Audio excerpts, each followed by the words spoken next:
Hey, welcome back to our new video. And bienvenue, bonjour à tous et bienvenue dans mon nouvel épisode. Hi,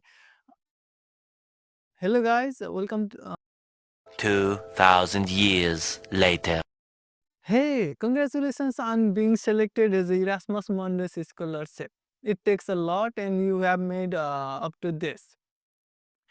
Today I just remember my 1 year journey, and I just remember the moment that I got an email about I have been got selected for the Erasmus Mundus scholarship and those things. And at that time I was so excited, so much things, thoughts that came to my mind, and then lots of things, and like today I just realized, oh, there is lots of things after being selected as well. There are firstly we have to do lots of things to get selected, and then after that there is the lots of things, but no one talks about it. Everybody talks about how to prepare for this, how to prepare, how to apply for the program, how to apply for the this, how to prepare for this, how to write motivation letter, how to prepare for your interview and everything. But what after being selected? I think there is like no one talks about it, or there is a very less information about what after selection. So in this video I am talking about what after selection, and I'll give you some ideas about like what to do after you got finally selected for this. What does it means, like what changes will come to your life and everything. So let's start. Say Pakti. I'm also practicing my French through this book, and I'm loving it. And very soon I think I will make a summary or whatever, what I learned from the book, or what I learned without knowing any words when I started to reading this book. Even I didn't know what the title means. I translated it obviously, but like it was not that I knew the meaning, or the ways the sentence is constructed. So I'll make the video on it on my another channel, where I'll talk about travel vlogs and my book channels, book summaries and everything. You can visit, you can give it a look, but it will be in a Nepali language. Anyway, you can love it. It's a kailaba. It's in there. First thing is like, first thing you will be very nervous, very excited and everything. That emotional thing happens because whatever you are doing right now, wherever you are in right now, on September of 2025, you will be in Lorient, France, or you will be in somewhere in Nancy, France, or in Venice, Italy, or anywhere where your program's first host country is there, or where your host and university is there. So I will talk especially about Cyberus, as well as in general with other Erasmus Mundus program as well, like what in general happens, and what your steps are now for the further steps. So whatever you are doing, you will be there, and to be there, there are some prerequisites, or there needs to be some paperwork and lots of heavy administrative work and other things as well. So you have to be ready for it also. So let's start with the visa thing. First thing we need is a visa. If you are from non-European country like me, because I'm from Nepal, and obviously we need a visa. So also if you need a visa, then there are lots of things to consider. First thing is like, I cannot tell you that like you need these things for your visa work and those things. Why I cannot? Because it depends with your host country. Like the host country, I mean here by your host university, in which country that is located, that you have to get visa for that country, or it is well explained in the program's website, where you can find like how you can apply and start with your visa work and everything. And another different thing is the visa requirements depends with different countries. So different countries have different application ways of getting a visa, and different country have different ways of getting the visa. So you have to follow according to your program. If I talk about the Cyberus, then we have to obtain the visa for the France, and even for to get the visa for the France, there is a different ways. It depends with your country now. From where you belong. For example, for me, I belong from Nepal. So to apply for a visa from Nepal to get the visa of France, there is no direct embassy of France in Nepal. So we have to, for me, I have to prepare my documents, and then we have to apply through BFS Global, and they will take our passport and applications to the embassy in the India. And for some programs, I have made some Erasmus Mundus alumni, Erasmus Mundus friends who got selected in Nepal. We have small gatherings before departing, and pre-departure celebration or meetings, gatherings. And there some friends said that they have to go to the India themselves to the embassy to get the visa. So you have to be prepared for those things. Don't get lost, but be informed about all the things, all the informations, and all the documents you need. That is very important. And for me, to get visa for France, there is a one thing called Études en France. That means EEAP. It is a EEAP portal. It has a website, Campus France, and it has also its office on different countries as well. And luckily, there is a one office in Kathmandu, Nepal also.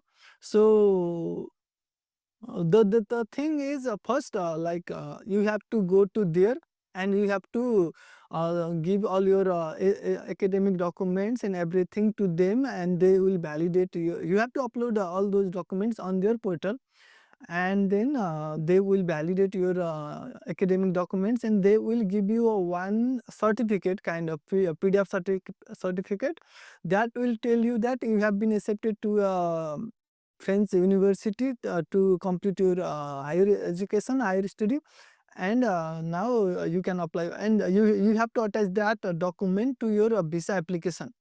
So that is one thing, and there's a one visa application form you can download from the French government website, I guess. And then you can fill up that and prepare all other documents. And for that, you need scholarship letters, accommodation letters, like where you will stay. And at the beginning, you will not have. We will talk about accommodation a bit later. I think this video will be long, but I have to tell you, I have to share you the exact things you need to consider. So because I know there will be very less people watching this video, because only the less people reach up to this point. So you have to be informed on all those things. And so for this, prepare your documents well. Go to the official offices or official people or official sites to get information, what is like, if there is any updated information now, because internet information in the internet and other documents may be deprecated or may be like outdated now. So you have to be get informed and get up to date information. And that's the thing for to get the visa. So there is a way, and you have to be well aware of those. And for the fee waiver students, it will be a bit challenging for you, because for the scholarship student, university or the program will send you, maybe like in a few weeks, they will send you scholarship letter, admission letter, and insurance letter, I guess. So that those letters are necessary to attach with your visa application, and they will be required every time.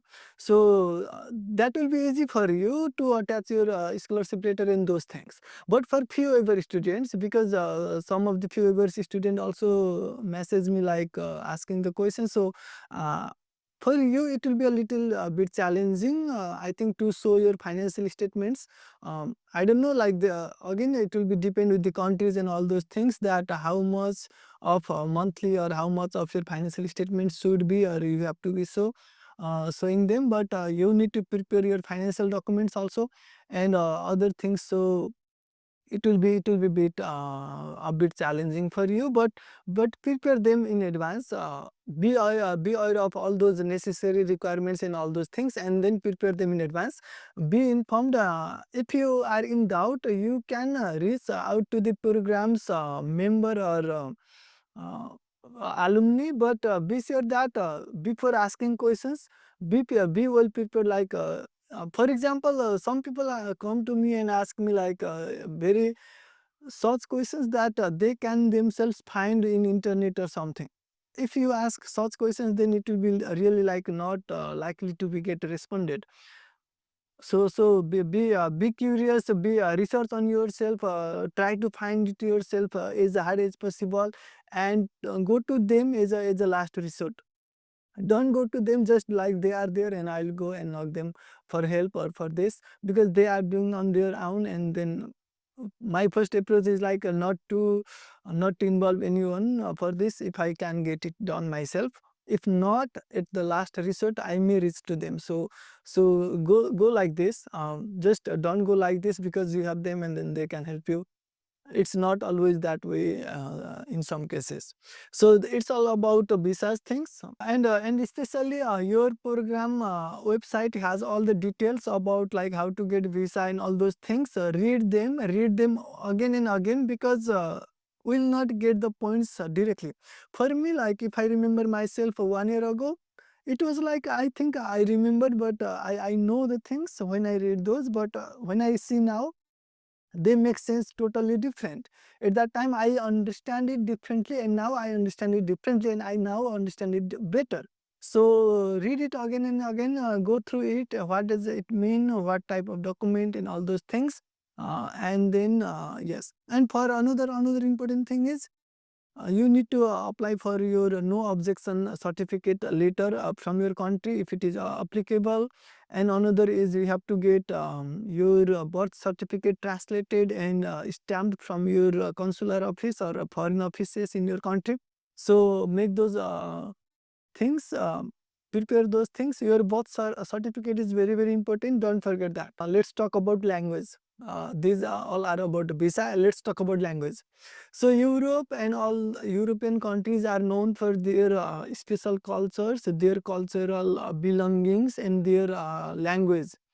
And whichever program you have been accepted for, you have to learn some language. So yes, your classes will be in English, but still to be inclusive with the culture and to be like get to understand and everything, it's better to know the language. And also you will have a one class for you language on in any language. For example, if you are in France, it may be French, in Spain, Spanish, Italian, maybe something, but you have to get into those language. But for me, like I took language in my country, and at that time, like it was uh, it was fun and difficult. But if I remember now, like if I see myself, my progress heavily depended on those few weeks I spent and I learned there. Why? Because when it comes to the language learning, I think it's always like is we learned mother tongue. It depends on with whom we started learning the language, and the teacher or those person have an influence on making us feel like how we will see the language itself. And for me, like with whom I took language, the instructor, he was really amazing that he loved the language himself. And that's why like he influenced me to love the language. And another thing is it's better and it's easier to me understand when the person of my language speaks it. When he speaks or when he teaches me, he can relate some of the different thing in the new language to our language or to how we used to say the thing. For example, uh, one thing I remember is like when you ask a name of a person in French, you may ask "Comment vous appelez" or "Comment tu t'appelles."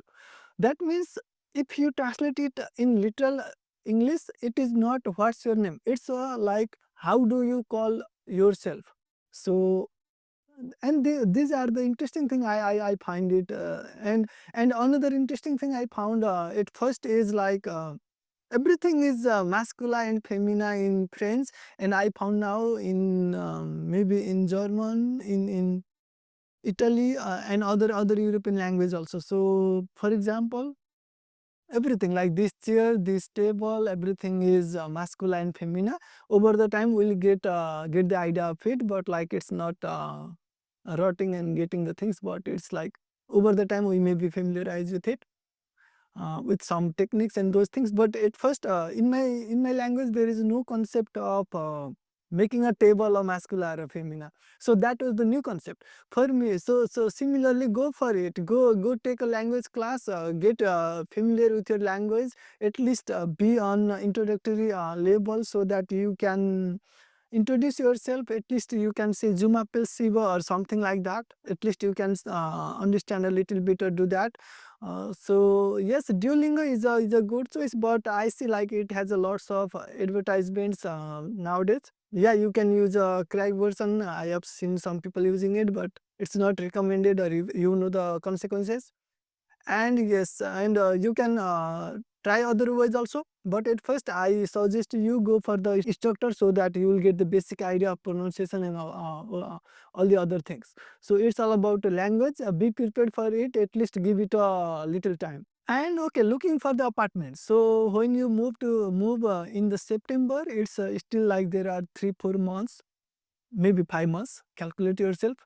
But like to go there, you have to stay somewhere, so you have to look for the accommodation and rooms by yourself. And I'm talking in the respect to my country, and especially in Kathmandu, where I lived for 10 years. And it's very difficult to find a room even in Kathmandu. And it's the similar here also. It's not that you will not find, but here, like, here's a different case, because in Kathmandu, like, for me, if I have to look for a new apartment or new room, what I would do is I would go to the every house. I would look for the window. If it has a like open curtain, and if it is like that, no one lives there, I knock the door of the landlord, and then I would ask like, do you have any empty vacant room? And I will like repeat the process until I found one who will say yes, and then who agree for me to stay on their house. And it is the process. But in here, like, it's not like that. You go to every house and then you see, and then you knock the door and then ask, do you have any vacant room, or if you have any vacant place? It's not that way. So everything here works on online, one thing. And another thing is, you have to be proactive for it. Like, you have to look for the accommodation beforehand, because here everybody plans their entry and exit. So for example, for me, if I share my I search online, and then we have to do a home contract or like lease that says our start of step and end of the step, like approximately when we will be like moving or staying there. So start looking for that, so that they know when their tenant will go, so they when their room will be vacant. And for example, for France, I think Lebanon is the one place where you can look for the accommodation. And here again, your program in your program's website, there will be like lots of information about searching for the accommodation. There will be, because it is the very important aspect, and you have to like be proactive on it. And for that, go for it daily. Have a look on it. At first, you have to be familiarized with the website itself, how it works here, and then all those things. So get used to that, and then see the prices, how it is, and see the availability, and what are the requirements. For example, like to get into the home contract, you may need to show your financial state, or your scholarship letter, or your other details. Just go there. And one difficulty I faced when I was in Nepal is that to actually ask the availability, and if you have any questions, like for example, you can check the Lebanon, and it has all those. You can go for the accommodation, and you see the available rooms. Then you click, you are interested in you, but you cannot reach to the host person, because you don't have account on the Lebanon. And the problem I faced was I could not create an account from Nepali number or from Nepal, because I don't have a French number to verify myself. and there I found some other people to help me, but you can ask them, or if there is possible, or you can try other ways also, other websites also, but get used to that. Or if you have any relatives here, you can communicate with them, and then look for the accommodation beforehand, so that you will not be in a rush later. So, and later when everybody arrives here, it will be like also the very challenging, and you have to stay in Airbnb for 1 month or 2 weeks or those. So be well prepared for that in beforehand. And yeah, that's it for the accommodation, I guess. Go for it, like see how it works, what are the possible ways to get or look for the accommodation there, and then find out everything there. So one thing I would like to talk about is the searching apartment, and another is the prices. Okay, so everything here you can check online, like for example, the groceries here, and for example, if you are a vegetarian like me, you can search for vegetarian restaurant or options, or what are the cuisines here. You can try something like that, and see the prices, check prices. First difficult or challenge that I faced, or it's like everybody who came abroad faced maybe, uh, is like a currency conversion in our head. For example, when I see a price, and if it is a 10 euro, then it's like 1400 around in my currency.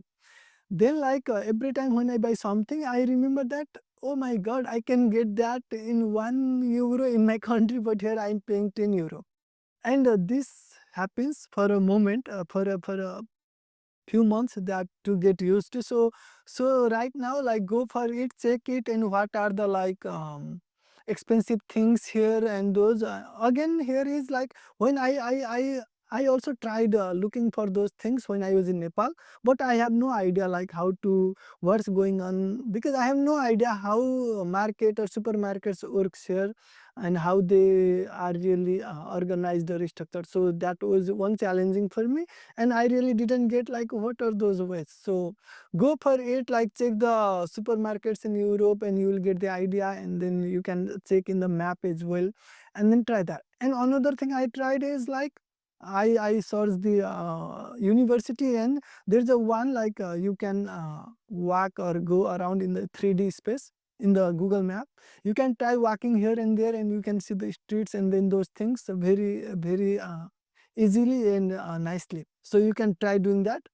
I did that, and then when I actually came, and then when I see those streets, I remember, oh, this is the same street that I used to walk on Google Maps. So it will give you some familiarities maybe. So go for it, and all those things. Be well prepared for it. You have made up to this point, yeah, it's great, it's really interesting, it's really amazing that you made it up to here.